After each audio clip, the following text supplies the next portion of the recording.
Hello hi, ಹೇಗಿದ್ದೀರಿ? ನಾನು ಕನ್ನಡ ಕಸ್ತೂರಿ. ಇವತ್ತಿನ ಬಿಗ್ ಬಾಸ್ ವಿಡಿಯೋ ಜೊತೆಗೆ ಮತ್ತೆ ಬಂದಿದ್ದೇನೆ. ಬಿಗ್ ಬಾಸ್ನಲ್ಲೂ ಜಾತಿ ರಾಜಕಾರಣ ಬಂದುಬಿಡ್ತು ಪ್ರೇಕ್ಷಕ ಬಿಂದುಗಳೇ. ನಿನ್ನೆಯ ದಿವಸ ಸ್ವಲ್ಪ ವೈರಲ್ ಆದ ಈ ವಿಷಯದ ಮೇಲೆ ಮತ್ತೆ ಹನುಮಂತ ಅವರು ಫೈನಲ್ನಲ್ಲಿದ್ದಾರೆ. ಅದರ ಬಗ್ಗೆ ಎರಡನ್ನು ಸೇರಿ ಈ ವಿಡಿಯೋನ ನಾನು ಮಾಡ್ತಾ ಇದ್ದೇನೆ. ಬನ್ನಿ ಹಾಗಾದರೆ ವಿಡಿಯೋನ ಶುರು ಮಾಡೋಣ. ಮೊದಲನೇದಾಗಿ ನಿಮಗೆ ನನ್ನ ದೇಶದಲ್ಲಿ ಇವತ್ತು ಈ ವಿಡಿಯೋ ಶುರುವಾದಾಗ, ಅಂದರೆ ನಾನು ರೆಕಾರ್ಡ್ ಮಾಡ್ತಿರಬೇಕಾದ್ರೆ ಜನವರಿ 26, 2025ನೇ ತಾರೀಕು, ಜನವರಿ ತಿಂಗಳು. ನಿಮಗೆಲ್ಲರಿಗೂ ಗಣರಾಜ್ಯೋತ್ಸವದ ಶುಭಾಶಯದ ಜೊತೆಗೆ ಈ ವಿಡಿಯೋನ ಶುರು ಮಾಡ್ತಿದ್ದೀನಿ. ನಿಮಗೆಲ್ಲರಿಗೂ ಒಳ್ಳೆಯದಾಗಲಿ ಅಂತ ಹೇಳ್ತಾ ಈ ವಿಡಿಯೋನ ಶುರು ಮಾಡೋಣ ಬನ್ನಿ.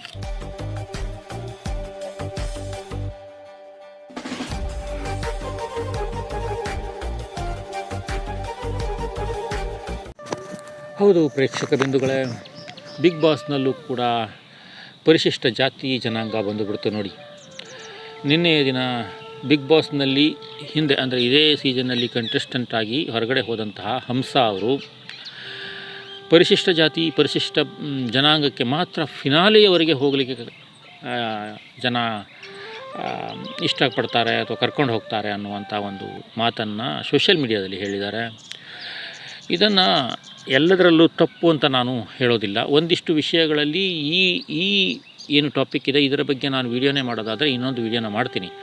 ಅಲ್ಲಿ ಈ ಪರಿಶಿಷ್ಟ ಜಾತಿ ಮತ್ತು ಪರಿಶಿಷ್ಟ ಪಂಗಡದಿಂದ ಬಾಕಿಯ ಸಮಾಜಕ್ಕೆ ಅಥವಾ ಬಾಕಿ ಜನಾಂಗದಲ್ಲಿ ಬಾಕಿ ಜಾತಿಯಲ್ಲಿರುವಂಥವರಿಗೆ ಯಾವ ಲೆಕ್ಕದಲ್ಲಿ ಸ್ವಲ್ಪ ಕಿರಿಕಿರಿ ಆಗತ್ತೆ ಅನ್ನೋದರ ಬಗ್ಗೆ ಬೇಕಾದರೆ ನಾನು ಬೇರೆ ವಿಷಯದಲ್ಲಿ ವಿಡಿಯೋ ಮಾಡಿ ಹಾಕ್ತೀನಿ. ಆದರೆ ಇಲ್ಲಿ ಏನು ನಾವು ಹಾಡು, ಚಿತ್ರಕಲೆ, ಸಂಗೀತ ಈ ವಿಷಯದಲ್ಲಿ ಬಂದಾಗ ನಾನು ಇದನ್ನು ಸೈಡಿಗಿಟ್ಟು ಮಾತಾಡ್ತೇನೆ. ಈ ರೀತಿಯ ವ್ಯವಸ್ಥೆಗಳು ಆಗೋದಿಲ್ಲ ಅಂತ ಅನಿಸುತ್ತೆ. ಯಾಕಂದರೆ ಇದು ಜನರ ಕೈಯಲ್ಲಿದೆ ಅಂತ. ಬಿಗ್ ಬಾಸ್ನ ಏನು ವೋಟಿಂಗು ಜನರ ಕೈಯಲ್ಲಿದೆ ಅಂತ ಹೇಳ್ತಾ ಇದ್ದಾರೆ. ಪ್ರತಿಯಾಗಿ ನಾನು ಇಷ್ಟೇ ವೋಟ್ ಬೀಳತ್ತೆ, ಇದನ್ನ ಹಾಕ್ತಾರೆ ಅಂತ ನಾನು ಇಲ್ಲಿವರೆಗೂ ನಂಬಿಲ್ಲ. ಆದರೆ ಹೇಳುವ ಲೆಕ್ಕದಲ್ಲಿ ಇದು ವೋಟ್ನಲ್ಲಿ ಆಗತ್ತೆ ಅಂತ ಹೇಳ್ತಿದ್ದಾರೆ. ಹಾಗಾಗಿ ನಾನು ಕೂಡ ಹನುಮಂತ ಅವರು ಗೆಲ್ಲಿ ಅನ್ನೋ ಕಾರಣಕ್ಕೆ ನಿನ್ನೆಯ ಶೋದಲ್ಲಿ ನೋಡಿದ್ದೀನಿ 5 ಕೋಟಿಯ ಓಟು ಬಿದ್ದಿದೆ ಅಂತ. ಅದು ಓಟು ನಮ್ಮ ಹನುಮಂತ ಅವರಿಗೆ ಬಿದ್ದದ್ದಿರಲಿ ಅನ್ನುವಂತಹ ಆಸೆಯನ್ನು ವ್ಯಕ್ತಪಡಿಸ್ತಾ ಇದ್ದೇನೆ. ಯಾಕಂತೇಳಿದ್ರೆ ನನಗೆ ಈಗ ಅಲ್ಲಿರುವ ಕಂಟೆಸ್ಟೆಂಟ್ಗಳಲ್ಲಿ ಹನುಮಂತ ಅವರು 100% ಗೆಲ್ಲಬೇಕು ಅನ್ನುವ ಆಸೆಯನ್ನು ಇಟ್ಕೊಂಡಿದ್ದೇನೆ. ಕಾರಣ ಅವರಿಗೆ TVS ಸರಿಗಮದಲ್ಲೂ ಕೂಡ ಕೊನೆಯ ಫೈನಲ್ವರೆಗೂ ಹೋಗ್ಕೊಂಡು ನಿರಾಸೆಯಾಗಿತ್ತು. ನಾನು ಅಲ್ಲಿ ಕೂಡ ಬಹಳಷ್ಟು ಆಸೆಯನ್ನು ಇಟ್ಕೊಂಡವನು, ಇವರು ಫಿನಾಲೆ ಗೆಲ್ತಾರೆ ಅಂತ. ಅಲ್ಲಿ ಗೆಲ್ಲಿಲ್ಲ. ಇಲ್ಲಿನೂ ಅದೇ ಆಸೆಯನ್ನು ಈಗ ಮತ್ತೆ ಇಟ್ಕೊಂಡಿದ್ದೇನೆ, ಇವರು ಗೆಲ್ಲಬೇಕು ಅನ್ನೋದು. ಇರ್ಬೋದು, ನನ್ನ ಆಸೆನೂ ಮಿಡ್ಲ್ ಕ್ಲಾಸ್ ಫ್ಯಾಮಿಲಿ, ಬಡತನದಲ್ಲಿದ್ದವರು ಶೋದಲ್ಲಿ ಗೆದ್ದರೆ ಒಂದಿಷ್ಟು ಹಣಗಳು ಸಿಕ್ಕರೆ ಹಣದಿಂದ ಜೀವನವನ್ನು ಉದ್ಧಾರ ಮಾಡ್ಕೊಳ್ಬೋದು. ಅವರು ಮದುವೆ ಕೂಡ ಆಗ್ತಿದ್ದಾರೆ, ಅವರ ಜೀವನ ಸೆಟ್ಲ್ ಆಗುತ್ತೆ. ಹಾಗಾಗಿ ಆಗಬೇಕು ಅನ್ನೋದು ನಾನು ಆಸೆಯನ್ನು ಪಡ್ತಿದ್ದೇನೆ. ಅಲ್ಲಿರುವ ಎಲ್ಲರೂ ಕೂಡ ಇದನ್ನೇ ಆಸೆ ಪಡ್ತಾ ಇರೋದು, ನಾನು ಆಸೆ ಪಡ್ತಾ ಇದ್ದೇನೆ. ಆದರೆ ಹಂಸ ಪ್ರತಾಪ್ ಅವರು ಈ ಮಾತನ್ನು ಸೋಷಿಯಲ್ ಮೀಡಿಯಾದಲ್ಲಿ ಈ ಟೈಮ್ನಲ್ಲಿ ಹೇಳಬಾರ್ದು. ಇರ್ಬೋದು, ಅದನ್ನು ಎಲ್ಲೋ ಒಂದಿಷ್ಟು ನೋವಾಗಿರುತ್ತೆ, ಮತ್ತೊಂದು ಏನೋ ಸೋಷಿಯಲ್ ಮೀಡಿಯಾದಲ್ಲಿ ಅಥವಾ ವಾಟ್ಸಪ್ನೆಲ್ಲ ಮತ್ತೊಂದೆಲ್ಲ ನೋಡಿರ್ತಾರೆ, ಈ ಥರ ಸಮಸ್ಯೆ ಆಗುತ್ತೆ ಹಾಗೆ ಹೀಗೆ ಅಂತ. ದೇಶ ದೊಡ್ಡದು, ಸಮಸ್ಯೆ ಅಂದಮೇಲೆ ಸಣ್ಣ ಪುಟ್ಟದ್ದು ಇದ್ದೇ ಇರುತ್ತೆ.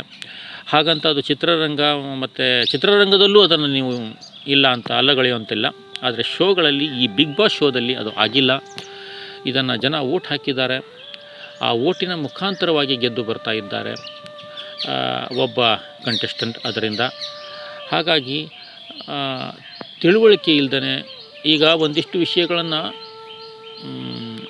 ಹೇಳಬೇಕು, ಅದರ ದಾಟಿ ಬೇರೆ ಇರುತ್ತೆ, ಅದರ ಅರ್ಥ ಬೇರೆ ಇರುತ್ತೆ. ಅದನ್ನು ತಿಳ್ಕೊಳ್ಳೋಕ್ಕೆ ತೊಗೊಂಡು ಹೇಳೋದು ಬೇರೆ ಥರ ಆಗಿಬಿಡುತ್ತೆ ಸೋಷಿಯಲ್ ಮೀಡಿಯಾದಲ್ಲಿ. ನಾವು ಅದನ್ನು ಗ್ರಹಿಸೋದು ಬೇರೆ ಥರ ಆಗಿರುತ್ತೆ. ಅವರು ಹೇಳಿರುವಂಥ ಏನು ಟಾಪಿಕ್ ಇದೆ ಅದು ಈ ಟೈಮಿಗೆ ಅದನ್ನು ಅಡ್ಜಸ್ಟ್ ಆಗ್ತಿದೆ ಆ ಜಾಗಕ್ಕೆ ಅನ್ನೋದು ಬಿಟ್ಟರೆ ಅದರಲ್ಲಿ ಭಾಳಷ್ಟು ಒಳ್ಳೆಯ ವಿಷಯಗಳಿದ್ದಾವೆ. ಆದರೆ ಅದು ಈ ಟೈಮ್ನಲ್ಲಿ ಅಲ್ಲ, ಅದಕ್ಕೆ ಒಂದು ಟೈಮ್ ಬೇರೆ ಇತ್ತು. ಆ ಟೈಮ್ನಲ್ಲಿ ಅವರು ಮಾತಾಡ್ಬೋದಾಗಿತ್ತು. ಅದನ್ನು ಯಾಕೆ ಮಾತಾಡಿದರು ಅಂತೇಳಂದರೆ, ಅವರು ಕೂಡ ಒಂದು ಪ್ರತಿಸ್ಪರ್ಧಿಯಾಗಿ ಹೋಗಿದ್ದರು. ಅವರು 2-3 ವಾರದಲ್ಲಿ ವಾಪಸ್ ಬಂದರು. ಆದರೆ ಅವರು ನಿಜವಾಗೂ ಅರ್ಥ ಮಾಡ್ಕೊಳ್ಬೇಕು, ಒಳಗಡೆ ಇದ್ದಾಗ ಯಾವ ಗೇಮನ್ನು ಆಡಲಿಕ್ಕೆ ಅಲ್ಲಿಯ ಕಂಟೆಸ್ಟೆಂಟು ಬಿಡಲಿಲ್ಲ. ಸುಮಾರು 17-18 ಜನ ಇದ್ದಾಗ ಅಲ್ಲಿ ಕಿತ್ತಾಡಲಿಕ್ಕೆ ಭಾಳಷ್ಟು ಟೈಮು ಜಾಗ ಇರುತ್ತೆ. ಹಾಗಾಗಿ ಯಾರನ್ನಾದರೂ ಈಸಿಯಾಗಿ ಹೊರಗಡೆ ಹಾಕಿಬಿಡ್ಬೋದು. ಯಾವಾಗ ಕಾಲಕ್ರಮೇಣ ಜನ ಕಮ್ಮಿ ಆಗ್ತಾ ಹೋಗ್ತಾರೆ, ಸಮಸ್ಯೆಗಳು ಕಮ್ಮಿ ಆಗ್ತಾ ಬರ್ತಾವೆ, ಎಲ್ಲರಲ್ಲಿ ತಪ್ಪುಗಳನ್ನು ಕಂಡುಹಿಡಿಯೋದು ಕಷ್ಟ ಆಗಲಿಕ್ಕೆ ಶುರುವಾಗುತ್ತೆ. ಹಾಗಾಗಿ ಬರ್ತಾ ಜನಗಳನ್ನು ಹೊರಗಡೆ ಹಾಕ್ಬೋದು. ಅಲ್ಲಿದ್ದವರಿಗೂ ಕಷ್ಟ, ಜನರಿಗೂ ಕಷ್ಟ ಆಗುತ್ತೆ. ನೀವು ಆ ಟೈಮ್ನಲ್ಲಿ ಜಗದೀಶ್ ಕೈಯಲ್ಲಿ ಗೊಂಬೆಯಾಗಿ ನಿಂತುಬಿಟ್ರಿ, ಮತ್ತು ಅಲ್ಲಿರುವಂತಹ ಭಾಳಷ್ಟು ಕ್ಯಾಟಗರಿಯಲ್ಲಿ ತಪ್ಪುಗಳನ್ನು ಮಾಡ್ತಾ ಇರೋದನ್ನು ಎದುರಿಗೆ ಕಾಣ್ತಾ ಇರೋದಕ್ಕೆ ಹೊರಗಡೆ ಹೋಗಬೇಕಾಯಿತು. ನಿಮಗೆ ಒಂದಿಷ್ಟು ತಪ್ಪುಗಳು ಜಗದೀಶ್ ಅವರು ಮಾಡಿದ್ರು, ಆ ಕಾರಣದಿಂದ ನೀವು ಎಕ್ಸಿಟ್ ಆದ್ರಿ. ಆದರೆ ಅಲ್ಲಿ ಜಾತಿಯ ಆಧಾರದ ಮೇಲೆ ನಿಮ್ಮನ್ನು ಹೊರಗಡೆ ಹಾಕಲಿಲ್ಲ. ಹಾಗೆಯೇ ಈಗ ನಮ್ಮ ಹನುಮಂತು ಇದ್ದಾರೆ, ಕುರಿಗಾಯಿ ಹನುಮಂತು ಅವರು ಗೆಲ್ಲಿ ಅನ್ನೋ ಆಸೆ ನಮಗೂ ಇದೆ, ನನಗೆ ಸ್ವಂತ ಆಗಿದೆ, ಬೇರೆಯವರಿಗೂ ಇದೆ.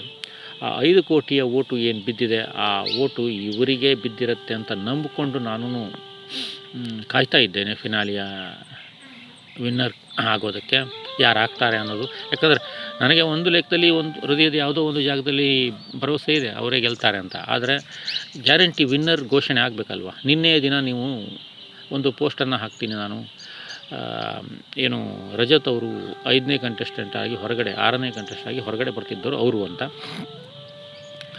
ಆದರೆ ಅದರ ಮೇಲೆ ಗೊತ್ತಾಗುತ್ತೆ ಭವ್ಯ ಅವರು ಹೊರಗಡೆ ಬರ್ತಿದ್ದಾರೆ ಅಂತ. ಇದನ್ನು ನಾನು ಇವರೇ ಔಟ್ ಆಗಿದ್ದಾರೆ ಅಂತ ಯಾವ ಲೆಕ್ಕದಲ್ಲಿ ಹಾಕಿದೆ, ಯಾವ ರಸಸ್ ಮೇಲೆ ಹಾಕಿದೆ ಅಂದರೆ, ಟ್ವಿಟ್ಟರ್ನಲ್ಲಿ ಸುವರ್ಣ ನ್ಯೂಸ್ನ ಒಂದು ಹ್ಯಾಂಡಲಿಂದ ನನಗೆ ಮೆಸೇಜ್ ಬರುತ್ತೆ ಕಿ ರಜತ್ ಅವರು ಔಟ್ ಆಗಿದ್ದಾರೆ, ಇಲ್ಲಿಂದ ಈಗ ಎಕ್ಸಿಟ್ ಪಾಸ್ ಆಗಿದ್ದಾರೆ ಅಂತ.